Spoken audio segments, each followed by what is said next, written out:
Mais notre territoire, d'abord c'est le monde, la France, mais pour Guillaume l'Aveyron et pour Myriam et moi, donc Toulouse.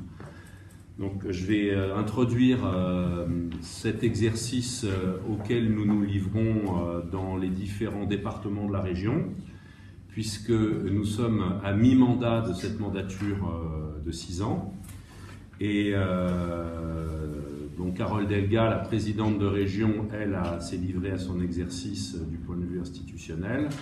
Et nous nous livrons à un exercice qui est à la fois institutionnel, mais qui est vraiment politique, de nous réunir dans les départements. Et nous sommes très heureux de répondre à l'initiative des camarades du Tarn et principalement du groupe d'action d'Albi et de se retrouver dans ce lieu qui correspond à nos combats et à nos convictions, qui est la Bourse du Travail, avec l'ensemble des drapeaux et des photos qui émaillent l'histoire du mouvement ouvrier démocratique local et des luttes qui ont été menées.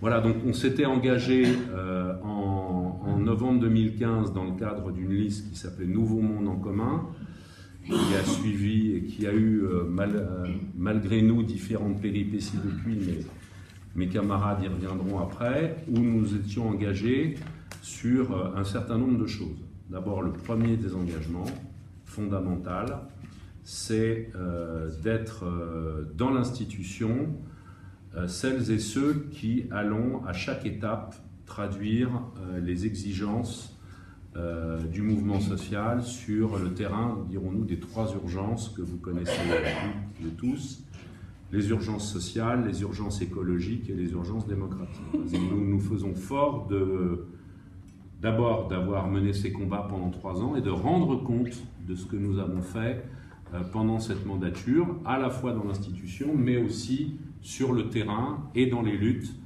Et on est venu assez régulièrement ici dans ce département.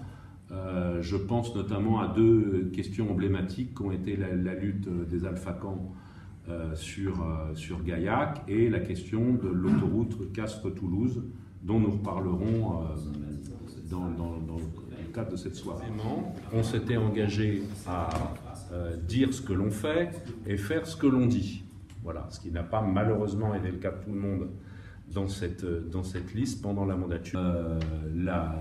Les revendications autour du niveau de vie, du pouvoir d'achat, je préfère parler de niveau de vie que de pouvoir d'achat pour ne pas réduire la question à la question de la consommation, mais niveau de vie, la question de l'injustice fiscale, et derrière tout ça, la question de la répartition des richesses, mais aussi de quelle fiscalité écologique, de quelle transition écologique, etc. On voit bien depuis une quinzaine de jours, pour ceux qui ont suivi le mouvement ou qui ont participé au blocage, directement ou indirectement, parce que ce mouvement touche maintenant des centaines de milliers, voire plusieurs millions de gens dans le pays, que au fur et à mesure que la température sociale monte, comme on dit, le niveau politique des exigences monte aussi. Et que des gens qui ont démarré sur la question de l'exaspération par rapport à la hausse des carburants se posent la question de la fiscalité, se posent la question de l'ISF, se posent la question de l'injustice fiscale, de la répartition des richesses, mais aussi de qu'est-ce qu'il faut faire pour la planète, etc. Et qu'aujourd'hui, le mouvement des Gilets jaunes a une plateforme nationale avec une trentaine de revendications dont nous pensons, et on l'a dit dans la conférence de presse tout à l'heure, que beaucoup de points qui sont avancés par les Gilets jaunes correspondent à ce qu'on avance politiquement depuis 2 ans dans le mouvement de la France Insoumise, et pour les militants que nous sommes depuis de nombreuses années. Donc, c'est clairement pour nous un élément aujourd'hui de la révolution citoyenne que nous souhaitons. C'est un mouvement de masse, et c'est un mouvement qui, en étant en action et en partant de questions extrêmement concrètes de la vie quotidienne, est en train de se poser d'autres questions et de mettre le peuple en mouvement sur l'ensemble des problématiques qui sont celles, comme je le disais auparavant, de l'urgence sociale, de l'urgence écologique, mais aussi de la question de la démocratie, parce qu'on voit bien qu'on bute sur la question non seulement des institutions de la Ve République, mais aussi, par ce fait, de la déresponsabilisation de ceux qui nous gouvernent, d'abord qui n'ont pas du tout compris dans un premier temps ce qui se passait, et puis qui comprennent maintenant mais qui n'y répondent pas, pour différentes raisons. D'abord parce que ce n'est pas leur classe sociale qui est en mouvement, pour parler franchement, mais parce qu'ils sont corsetés dans des institutions qui font qu'ils ne peuvent pas y répondre. Et que le mouvement des Gilets jaunes pose la question de faire éclater tout ça. On a un certain nombre de fonctions au sein du Conseil régional. Moi, je suis présidente de la commission éducation jeunesse. Donc, du coup, c'est vrai que je me suis chargée plus spécifiquement de ces questions-là. Sachez que je suis toujours aussi enseignante. Je travaille à temps partiel pour pouvoir concilier mon travail d'enseignante et mon mandat. Donc, c'est un sujet qui me tient particulièrement à cœur.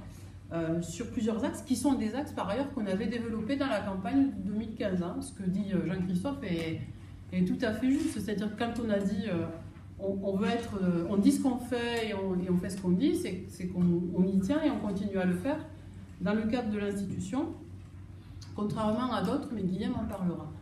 Donc du coup, effectivement, c'était l'idée que, on répondait aux besoins sociaux, besoins démocratiques, écologiques. Sur les besoins sociaux, les besoins d'égalité, c'est quelque chose qui pour nous était essentiel quand on parlait d'école, quand on parle d'école. Là, en l'occurrence des lycées, parce que c'est la compétence de la région. Et comme l'a dit Jean-Christophe, on s'était engagé aussi sur une charte éthique, mais on s'était engagé aussi à ce qu'on faisait dans l'institution, ce qu'on fait dans l'institution, ça soit en adéquation avec ce qu'on peut dire ou ce qu'on peut faire à l'extérieur. Si vous êtes un enseignant syndicaliste que je suis, vous n'allez pas raconter le contraire ou ne pas vous battre pour le service public à l'intérieur de l'institution. Il y aurait là un hiatus, une contradiction que nous, évidemment, on n'assume absolument pas, mais malheureusement, d'autres assument ce type de contradiction. Donc moi, j'ai commencé sur ces problématiques de l'école en m'appuyant sur ce qu'on avait écrit. Hein, on avait dit on revendiquera un certain nombre de choses. Donc, d'abord, l'argent public au service public. Ce qui nous paraît un peu évident. Alors, en disant ça, sauf que dans la réalité, c'est pas tout à fait ça. Donc, argent public au service public, une politique éducative juste et la lutte pour donc, puisque argent public au service public, la laïcité et le respect de celle-ci dans le cadre de l'école. Donc, on a commencé à se battre. Moi, si j'étais le fer de lance de ce combat, je le précise quand même, j'ai été soutenue par mes camarades ici présents, mais aussi par les membres à l'époque du Parti communiste qui étaient membres comme moi, le Nouveau Monde en commun. Alors, c'est pas toujours les plus férus de la bagarre, hein. On ne va pas dire qu'ils étaient... Bon, mais ils étaient d'accord avec les positions qu'on défendait, la position de la gratuité du service public. Donc, il n'était pas question pour nous que les enfants et les familles, les élèves et les familles paient les manuels scolaires, les premiers équipements pour les lycées professionnels. Vous savez que les élèves de lycée professionnel ont parfois, selon leur formation, des équipements à acheter qui sont très très chers, souvent très onéreux. Et là, on a affaire pour le coup à des familles qui sont souvent issues de milieux très modestes. Et de plus, il y avait la gratuité côté Languedoc-Roussillon. Languedoc-Roussillon, c'est quand même une des régions les plus... Je vous dis, la région Occitanie tout à l'heure à la conférence de presse est riche. Oui, globalement, elle est riche. Mais la population de l'ex-Languedoc-Roussillon est quand même une des plus pauvres de France. Je crois que c'est la deuxième après les Hauts-de-France. Donc c'est quand même quelque chose dont il fallait absolument tenir compte. Ça a été un des éléments d'ailleurs, nous, qu'on a mis en avant pour dire qu'il n'est pas juste de faire payer maintenant, alors que c'était gratuit, les familles et des manuels scolaires qui sont très chers, etc. etc. Bon, je vous passe tous les détails. On s'est battu 11 mois. On a gagné là-dessus. On a gagné, on a convaincu. Je pense qu'on a convaincu aussi, bien sûr, des élus socialistes qu'il n'était pas au départ, des élus socialistes qu'il était quand même un peu parce qu'ils avaient bien vu ce qui s'était pratiqué en Languedoc-Roussillon. On l'a convaincu aussi parce qu'on avait du poids, parce qu'à l'extérieur on était soutenus. Voilà. Moi, la première chose que j'ai faite quand j'ai été élue, et le retour était très drôle d'ailleurs de ce point de vue-là, j'ai écrit à tous les syndicats enseignants. J'ai écrit à tous les syndicats des agents régionaux des lycées. J'ai écrit à la FCPE, je vous avoue, je n'ai pas écrit à la PEF, hein, ça il y a des choses qu'on ne peut pas toujours faire, hein, on ne peut pas nous en demander. On peut faire bouger les lignes, et il ne faut pas lâcher l'affaire une fois qu'on est à l'institution, contrairement à ce que pensent certains de nos camarades de l'ancien groupe Nouveau Monde en commun. C'est-à-dire qu'une fois qu'on est à l'institution, il ne s'agit pas tout d'un coup de s'asseoir sur son strapontin et d'attendre et de voter comme le petit doigt sur la couture du pantalon. Il s'agit au contraire de se battre. Le but, ce n'était pas, une fois qu'on était élu, de dire bah, tant pis, hein, la gratuité, on n'en parle plus, on l'avait mis dans notre matériel de campagne, là c'est compliqué, tout est compliqué. Hein, on est bien d'accord, tout est compliqué, il faut se battre de toute façon. Mais on a cette vision, hein, j'insiste bien là-dessus, du dehors-dedans. Voilà. On n'est pas déconnecté, découpé et coupé de ce qu'est la réalité du mouvement social.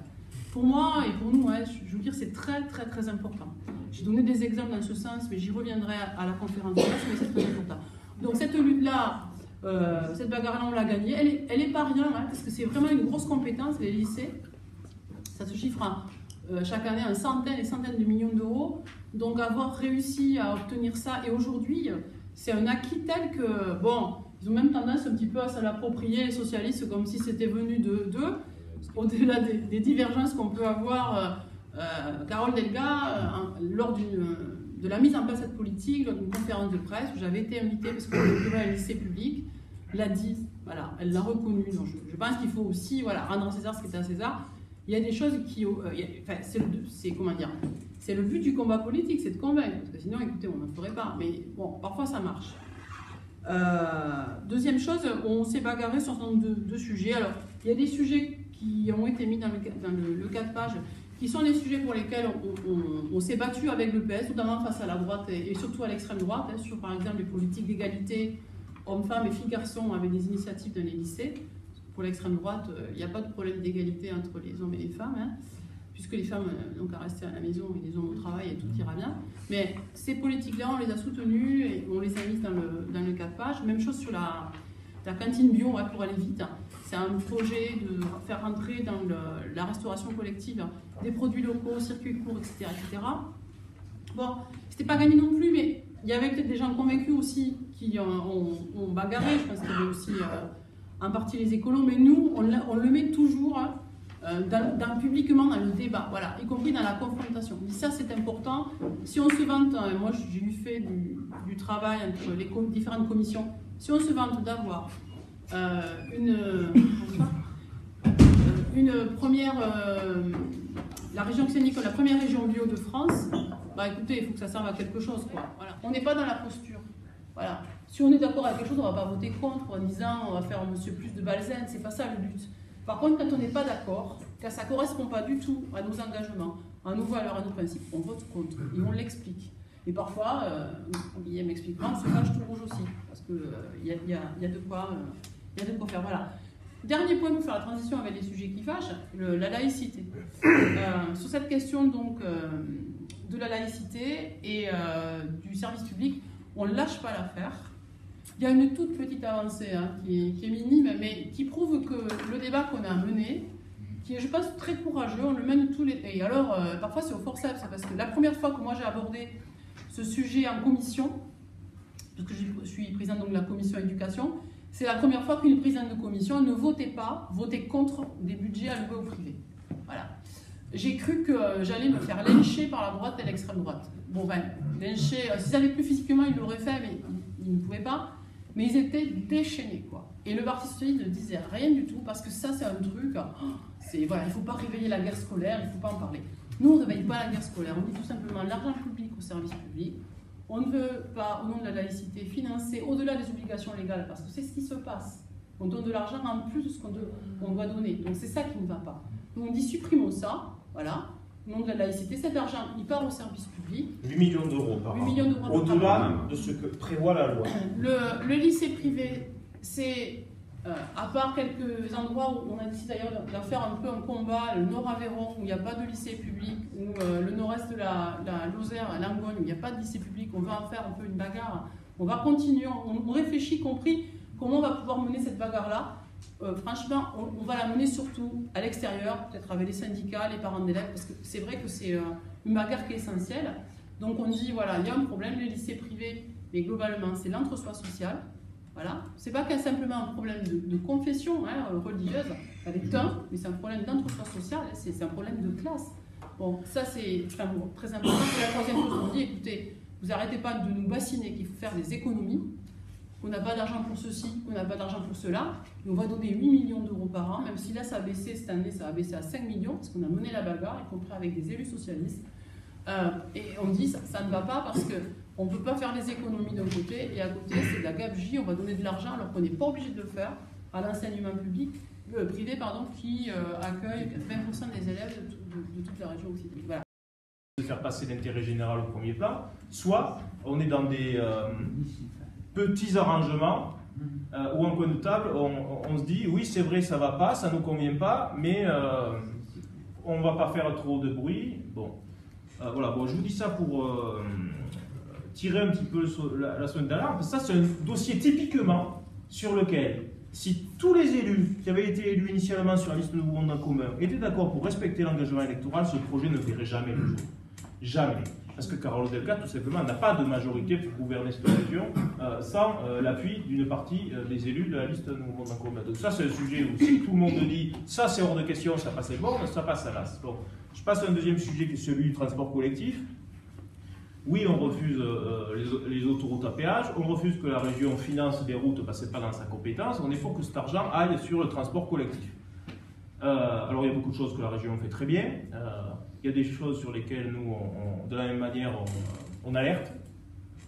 Vous avez pu voir peut-être, je ne sais pas si dans le temps ça a commencé, mais les syndicats, en particulier de contrôleurs et de cheminots, tirent la sonnette d'alarme après nous, puisque dans la convention qui a été soumise au vote du Conseil régional il y a maintenant en mars dernier, en plein mouvement des la convention entre la SNCF et le Conseil régional Occitanie, donc qui établit une nouvelle politique ferroviaire pour 5 ans. Nous, il y a deux raisons qui ont fait qu'on n'a pas voté cette convention. La première, c'est que cette convention ouvre la porte à ce qu'il y ait des trains qui circulent sans contrôleur. Alors vous imaginez les répercussions, ça en a tout un tas, en termes de sécurité, en termes de la possibilité de prendre un billet au dernier moment, entrer dans le train, en termes de services aux usagers, en termes d'emploi, cheminots. Donc, première raison pour laquelle on n'a pas voté. Deuxième raison pour laquelle on n'a pas voté, la question des tarifs, qui était très marécageuse, c'était dur de comprendre. On a vite compris quand les collectifs d'usagers nous ont donné raison quelques semaines après, puisqu'en particulier les tarifs pour les abonnements professionnels étaient très fortement augmentés. Alors depuis, il y a eu un réajustement. On est arrivé à faire en sorte que ça revienne sur une partie des modifications tarifaires, mais globalement, les tarifs ont quand même été augmentés de 7% en moyenne pour les usagers du train en Occitanie. Nous, on considère que ce n'est pas normal. C'est-à-dire qu'ils ont voulu faire à budget constant la question des tarifs. Nous, on considère qu'il n'aurait pas fallu faire à budget constant et prendre ailleurs pour avoir une politique tarifaire plus attractive et peut-être commencer par clarifier la question par rapport à la LGV Toulouse-Paris, Toulouse-Bordeaux. Puisque vous savez que la majorité de la région continue à défendre bec et ongle une nouvelle voie LGV entre Toulouse et Bordeaux pour 10 milliards d'euros. C'est un chiffre hallucinant. Je ne sais pas si vous vous rendez compte, puisque c'est 10 milliards d'euros, c'est trois fois le budget annuel du Conseil régional Occitanie. Alors qu'il y a des solutions alternatives qui existent, pour un coût 5 fois moindre. Alors qu'il allongerait, oui, de 40 minutes de Toulouse-Paris. Bon, mais nous on considère que ces 40 minutes, ça mérite d'en discuter sérieusement, surtout si ça doit se construire en PPP comme il le prévoit. Bon, et ça c'est encore un sujet sur lequel, bon là, je pense que l'intervention citoyenne, écologique, à la base, sur le terrain, peut permettre de... Mais s'il n'y a pas ça, nous, comme élus dans l'institution, on est mort, quoi. Il y a besoin de ce relais, voilà. Avec Myriam, on siège au CTP, au CAP, aux instances de représentation du personnel. Alors ça leur fait tout drôle, aux socialistes, aux écolos, aux communistes, et surtout à l'administration, parce qu'ils n'avaient jamais vu des élus dans les instances paritaires voter avec des syndicats contre l'administration. Ils ne l'avaient jamais vu nulle part. Alors ça leur fait drôle au début, hein, ils commencent à s'habituer. Même les représentants syndicaux sont même les... Parce qu'on n'est pas les patrons. Hein. Ouais. Parce qu'il y a un paritarisme, si vous voulez. Représentant des personnels, représentant. Alors ils appellent ça représentant de l'administration, mais nous on ne considère pas qu'on est les représentants de l'administration. On considère qu'on est les représentants des électeurs qui avaient voté pour nous sur notre programme. Alors par exemple, quand on nous propose d'augmenter le temps de travail des agents sans augmenter les salaires, bon ben on vote contre. Alors vous, ça vous paraît aller de soi. Et nous aussi, ça nous paraissait aller de soi, sauf qu'un jour on s'est retrouvé en CTP. Et on nous propose d'harmoniser le règlement du temps de travail entre les deux anciennes régions. C'est logique, il y avait un règlement du temps de travail différent en Languedoc et en Midi-Pyrénées, il fallait bien l'harmoniser. Sur ce, il y avait eu un rapport de la Chambre régionale des comptes qui incitait les conseils régionaux à harmoniser, évidemment par le bas, et mettre tout le monde à 1607 heures, parce qu'il faut bien faire des économies quelque part et que les collectivités sont trop dépensières. Sur ce, on nous propose donc d'augmenter le temps de travail à 1607 heures annuelles, ce qui représente 50 heures de travail de plus par an. Alors on nous a expliqué que 50 heures c'est pas beaucoup, ça fait que 12 minutes de temps de travail par jour, c'est rien du tout. Bon, ceux qui savent ce que c'est en particulier les travaux pénibles dans les lycées, les gens qui font le ménage, souvent des femmes, en horaire décalé, parce que le ménage vous ne le faites pas pendant que les élèves sont en cours. Il y a des ports de charge, des choses comme ça. Enfin, pour le coup, c'est vraiment du travail en plus pénible. Nous, on a dit 12 minutes de temps par jour, temps de travail supplémentaire par jour. Non, ça, c'est pas possible. Et puis, ça va aux antipodes de la conception sociale que devrait avoir une majorité de gauche. Et au-delà de ça, ça pose un problème vraiment de crédibilité. C'est-à-dire que dans un contexte où la crise politique et démocratique explose, où les gens n'en peuvent plus, sont désespérés vis-à-vis du comportement de la classe politique, alors ce n'est pas un terme que j'emploie moi, classe politique, hein, je fais exprès d'employer un terme qui est utilisé parfois à mauvais escient par une partie de nos concitoyens, mais, et qui disent il y en a marre des doubles discours, etc. Le problème c'est que des comportements comme ça donne raison. Vous ne pouvez pas faire campagne au moment des élections en disant par exemple on est pour réduire le temps de travail parce que pour lutter contre le chômage il faut travailler moins pour travailler tous, et une fois que vous êtes élu en responsabilité dans une collectivité, votez l'inverse. Ça c'est pas possible, parce que sinon vous donnez raison à ceux qui disent de toute façon il n'y a rien à attendre des politiques puisqu'à chaque fois qu'ils sont élus de toute façon ils en font qu'à leur tête, et bon. Et nous, c'est vrai qu'on ne s'attendait pas à ce que les élus socialistes votent pour, que les élus Europe Écologie votent pour, et que les élus communistes s'abstiennent. Alors autant vous dire que ça a fait beaucoup de dégâts, surtout au Parti communiste, parce qu'une grande partie de leur base est quand même très syndicaliste, etc. Alors nous, notre regret, c'est de ne pas avoir gagné le fait de maintenir un temps de travail tel qu'il était avant. Parce qu'on aurait vraiment pu l'obtenir si tout le monde était resté uni. Ça fait partie des choses qui pour nous sont du domaine de l'incompris.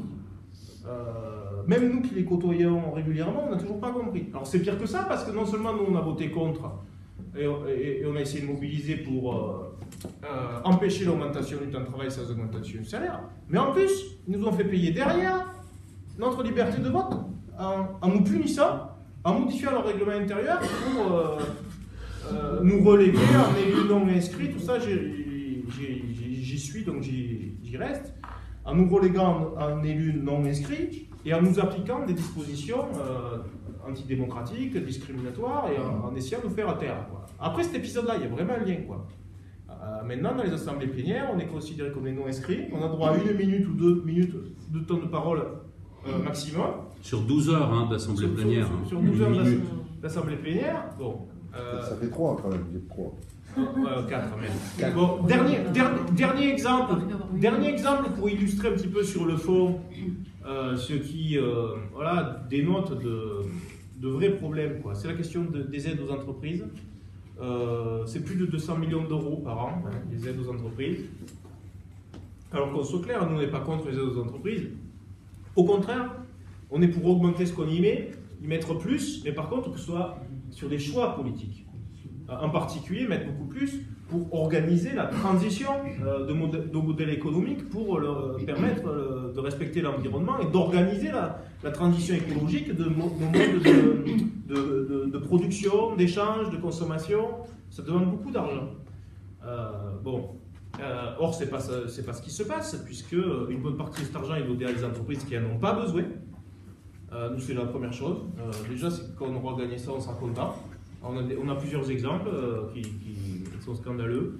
Il y a 2 mois, on a voté une subvention de millions d'euros pour une entreprise qui s'appelle Royal Canet. Vous savez, c'est les croquettes pour chiens et chats.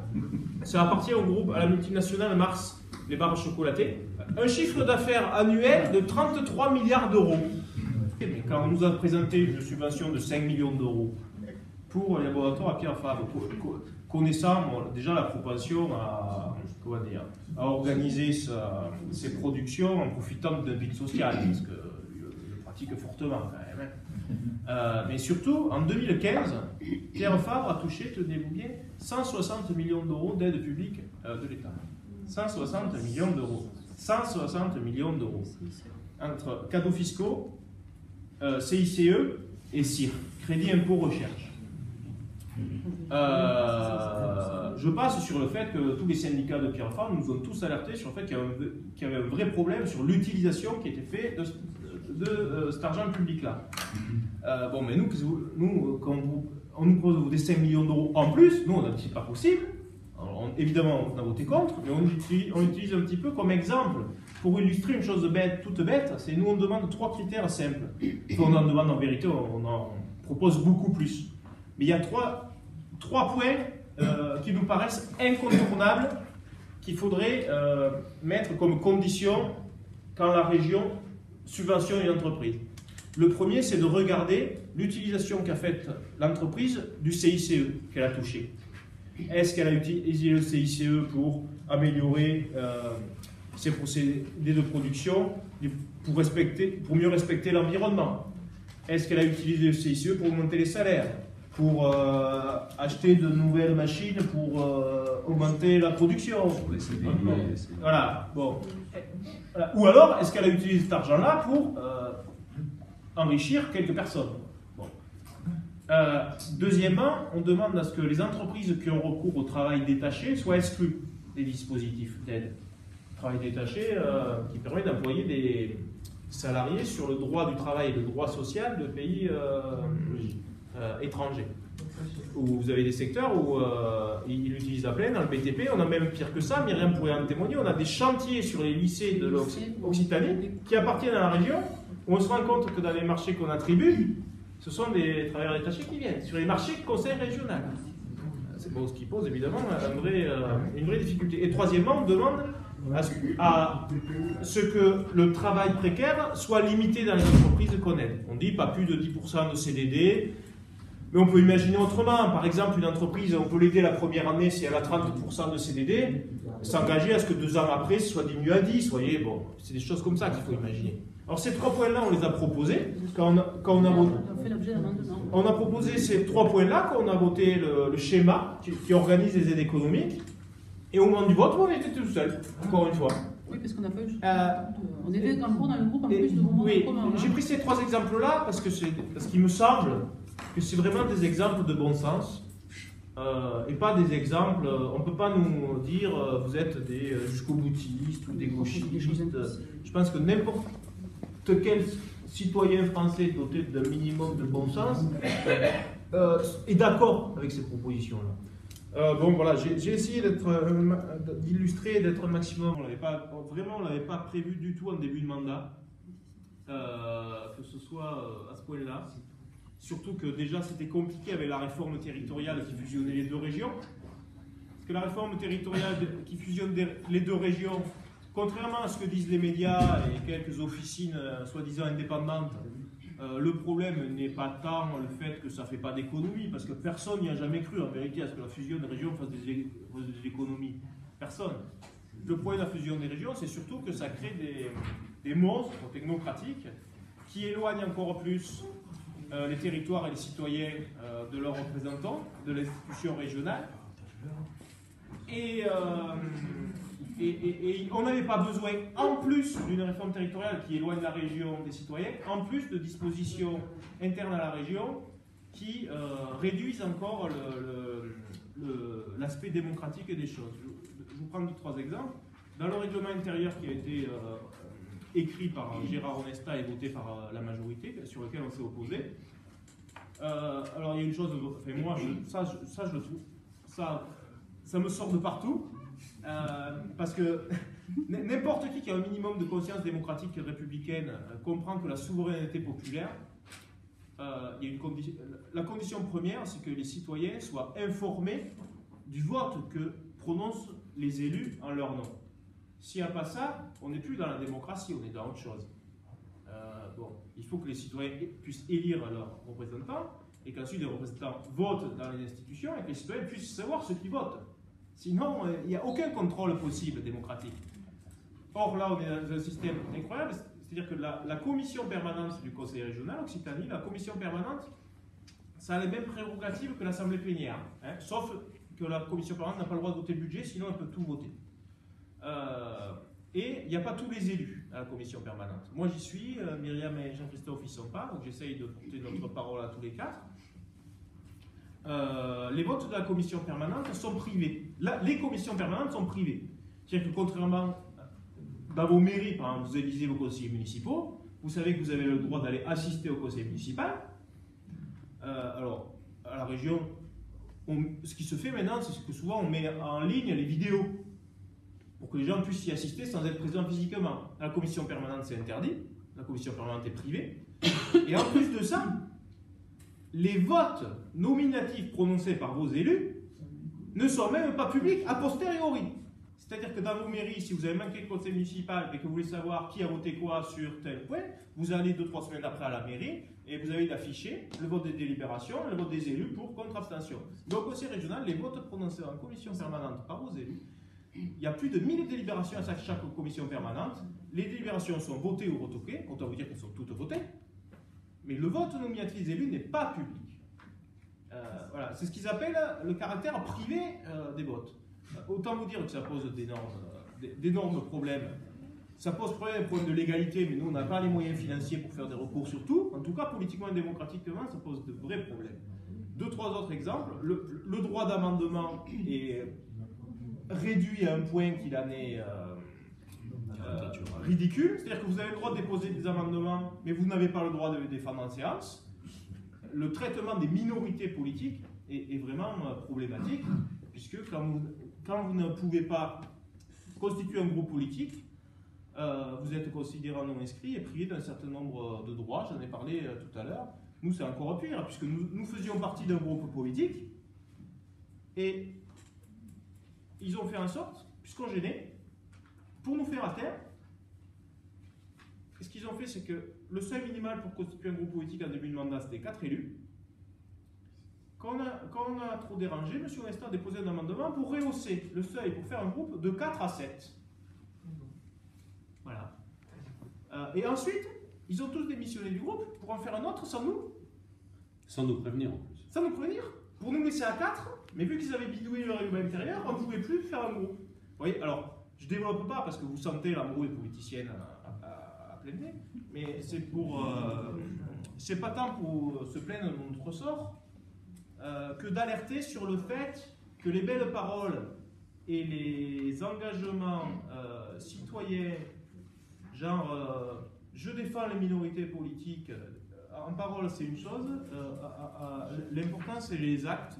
Et le bilan de tout ça, c'est que ce qu'on disait à un certain nombre au moment des dernières élections régionales, qui était que c'est bien beau de faire l'union entre les partis politiques, de l'écologie et du social, mais que ce qu'il faudrait surtout, c'est d'inventer de nouveaux mécanismes d'implication et de contrôle citoyen pour que les élus ensuite n'agissent pas tout seuls à leur côté, mais agissent en lien avec lutte sociale, avec lutte écologique, avec les luttes citoyennes, avec les gens qui les ont portés. C'est certainement ça qu'il aurait fallu mener à terme, et en tout cas, nous, on ne nous y reprendra plus. Voilà. Il y a une conséquence, ça nous prive beaucoup de droits, ça nous complique la tâche, on se fatigue plus, hein, parce qu'aussi on n'a plus de moyens. Mais la conséquence humaine, il y a Bernard qui est là parce qu'il en fait partie, c'est qu'on a eu 2 camarades qui ont été licenciés, et qu'en plus ceux qui faisaient ça, les licencieurs, pour moi les licencieurs c'est des patrons, ils n'ont même pas eu le courage de venir le leur dire, hein, qu'ils allaient se retrouver du jour au lendemain sans travail. Donc vous voyez, ça c'est des choses par contre qu'on ne peut pas pardonner. On peut avoir des divergences politiques, on peut constater un manque de courage politique chez ces gens-là, c'est évident, on peut même parfois en être perplexe, mais avoir fait ça, je pense que c'est quand même franchir la ligne rouge, hein, ou le Rubicon comme on dit. Ça c'est sûr, on ne pardonnera pas. Ça c'est pas possible. Il y a une question extrêmement importante, c'est la question du budget.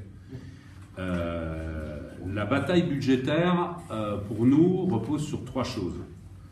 Premièrement, c'est ce qu'on a développé depuis le début, c'est combattre les baisses des dotations globales de fonctionnement de l'État.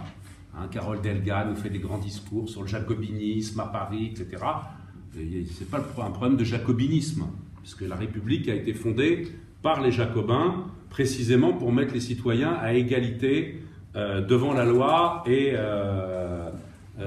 et entre eux. Donc ce n'est pas le problème du jacobinisme. Le problème, c'est qu'il y a un État, un gouvernement qui réduit les marges de manœuvre des collectivités locales pour les étrangler et les obliger à privatiser et à régionaliser les politiques, justement pour remettre en cause le principe d'égalité.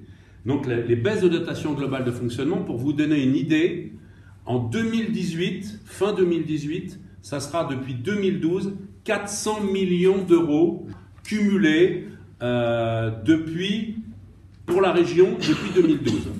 Et à l'échelle de toute la région Occitanie, c'est entre 5 et 7 milliards d'euros, écoutez-moi bien, 5 et 7 milliards d'euros qui ont été retirés à la région, aux communes et aux départements, notamment sur la non-compensation des missions qui sont dévolues aux départements. On a demandé de plus en plus de choses aux départements, notamment sur le domaine de l'action sociale. Deuxième levier, on l'a évoqué, le fait qu'il y a des critères sociaux et écologiques à l'intérieur du budget qui permettraient de faire d'autres politiques. On a pris les 200 millions d'euros sur la question des aides au capital. On a parlé des aides aux réceptifs, etc. Donc ça fait des marges de manœuvre internes. Troisième marge de manœuvre, le recours à l'emprunt. Aujourd'hui, le loyer de l'argent est quasiment entre 0 et 1. 0% et 1%. On peut emprunter très très faiblement. Donc il y a une conjoncture actuelle qui permettrait de davantage faire recours à l'emprunt. On a défendu cette politique-là avec un recours à l'emprunt beaucoup plus important, aux alentours de 400 millions d'euros dans le budget, etc. C'est à peu près ça. Si je me souviens bien des chiffres, c'était 330 millions dans le dernier budget et on mène la bataille sur 400 pour le prochain budget. Donc voilà, vous voyez, 3 grandes marges de manœuvre, les dotations de l'État, la ventilation interne avec d'autres critères sociaux et écologiques et le recours à l'emprunt.